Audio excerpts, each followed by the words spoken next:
প্রিয় শিক্ষার্থী বন্ধুরা, আসসালামু আলাইকুম ওয়া রাহমাতুল্লাহ। এনএসএন একাডেমির পক্ষ থেকে তোমাদেরকে জানাই অভিনন্দন। এখন আমরা আলোচনা করব তোমাদের জীবন ও জীবিকা বইয়ের ৭৭ পৃষ্ঠা নিয়ে। তো চলো বন্ধুরা, আমরা দেখি ৭৭ পৃষ্ঠার মধ্যে কি বলা হয়েছে।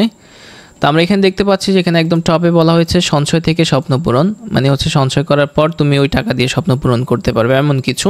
তো এখানে বলা হয়েছে যে উষা চাকমার ভীষণ ফুটবল প্রীতি, টিমে সে খুব ভালো খেলে, সে খাবার না খেয়ে একদিন কাটাতে পারে, কিন্তু ফুটবল না খেলেও একদিনও থাকতে পারে না। আচ্ছা, সে সপ্তাহে একদিন ১.৫ কিলোমিটার পায়ে হেঁটে দূরে শহরের খেলার মাঠে ফুটবল ক্লাবে খেলতে যায়।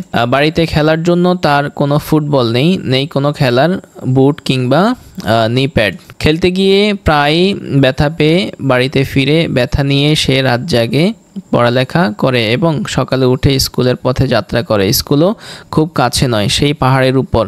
ব্যথা নিয়ে এতটা পথ হেঁটে আসা যাওয়া করা খুবই কষ্টকর, কিন্তু আঁকাবাঁকা এই পাহাড়ি পথে রিক্সা ভ্যানের ও চলাচল নেই। ওর বন্ধুদের দুজনের সাইকেল আছে, ওরা পালা করে এক একজনকে লিফট দেয়।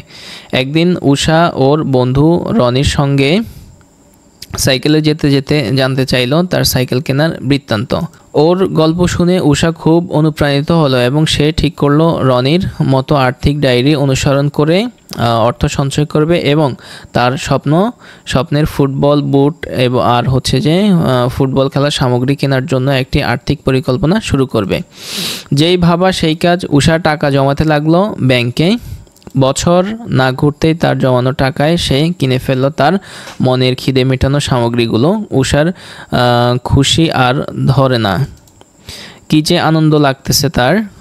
নিজের সঞ্চয় দিয়ে স্বপ্ন পূরণের এত সুখ আমরাও পারি। উষার মতো নিজেদের স্বপ্ন পূরণের পথে এগিয়ে চলতে, তাই চলো সবাই ব্যাংক অ্যাকাউন্টে টাকা জমাই, আমার প্রয়োজন আমি মেটাই, এরকম একটি স্লোগান দিয়েছে এখানে।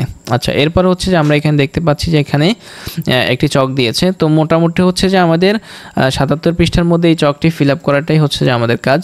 আর এই চকটি হচ্ছে যে আমরা আমাদের আনসার সেকশনে খুবই সুন্দরভাবে তোমাদের জন্য সাজিয়ে রেখেছি। সো ডিয়ার স্টুডেন্টস, এখনও হচ্ছে তোমাদেরকে নিয়ে যাবো আমাদের আনসার সেকশনে। আর সেখানে যাওয়ার আগে তোমাদেরকে বলে নিচ্ছি, যদি আমাদের ক্লাসগুলো তোমাদের কোনো উপকার আসে, প্লিজ আমাদের ভিডিওতে একটি লাইক দিবে এবং হচ্ছে যে আমাদের চ্যানেল সাবস্ক্রাইব করে আমাদের সঙ্গে থাকবে। আর যারা অলরেডি সাবস্ক্রাইব করেছো তাদের সবাইকে অসংখ্য অসংখ্য ধন্যবাদ। এই হচ্ছে ষষ্ঠ শ্রেণী জীবন ও জীবিকা বইয়ের ৭৭ পৃষ্ঠার সমাধান। তো এখানের মধ্যে বলা হয়েছে যে এই অধ্যায়ে আমরা যা যা করেছি টিক চিহ্ন দাও। তো আমরা এখানে দেখতে পাচ্ছি যে কাজসমূহ কি কি কাজ দিয়েছে। এখানে কাজ দিয়েছে হচ্ছে প্রথমত নিজে আয় ও ব্যয়ের হিসাব করা। আচ্ছা, নিজে আয় এবং ব্যয়ের হিসাব করা এটা হচ্ছে যে করতে পারিনি। তারপর হচ্ছে যে আংশিক করেছি, ভালোভাবে করেছি। আচ্ছা, এরপর হচ্ছে আর্থিক ডায়েরি লিখন, এটা হচ্ছে যে আংশিক করেছি।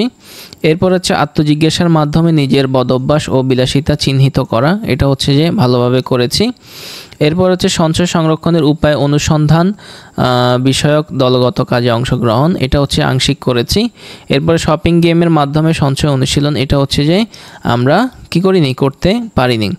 এরপর হচ্ছে কিছু কেনার জন্য আর্থিক পরিকল্পনা প্রণয়ন, এটা হচ্ছে যে ভালোভাবেই করেছি। এরপর হচ্ছে যে আর্থিক পরিকল্পনার পোস্টার তৈরি, এটা হচ্ছে যে আমরা আংশিক করেছি। এরপর হচ্ছে বিশেষ কর্মসূচির জন্য প্রজেক্টের কাজে অংশগ্রহণ, এটা হচ্ছে করতে পারিনি। স্কুল ব্যাংকিংয়ের ফর্ম পূরণ, এটা হচ্ছে ভালোভাবে করেছি। এরপর হচ্ছে স্কুল ব্যাংকিংয়ের হিসাব খোলা ও পরিচালনা করা, এটা হচ্ছে যে আমরা করেছি, আংশিক করেছি। এরপর হচ্ছে যে মোট স্কোর হচ্ছে যে 30। এরপরে তোমার প্রাপ্ত স্কোর, শিক্ষকের মন্তব্য, শিক্ষক তোমার হচ্ছে প্রাপ্ত স্কোরটা দিবে। এরপর হচ্ছে তিনি একটা মন্তব্য এখানে লিখবেন। তো মোটামুটি হচ্ছে যে এখানে এটি হচ্ছে যে তোমার কি কি কাজ, এই অনুশীলনে তুমি কি কি কাজ করেছো সেই বিষয়ে হচ্ছে তোমাকে টিক দিতে হবে এবং তোমাকে সেটা ফিল আপ করতে হবে। তো মোটামুটি এটাই ছিল আমাদের ৭৭ পৃষ্ঠার সমাধান। আশা করি তোমরা বুঝতে পেরেছো।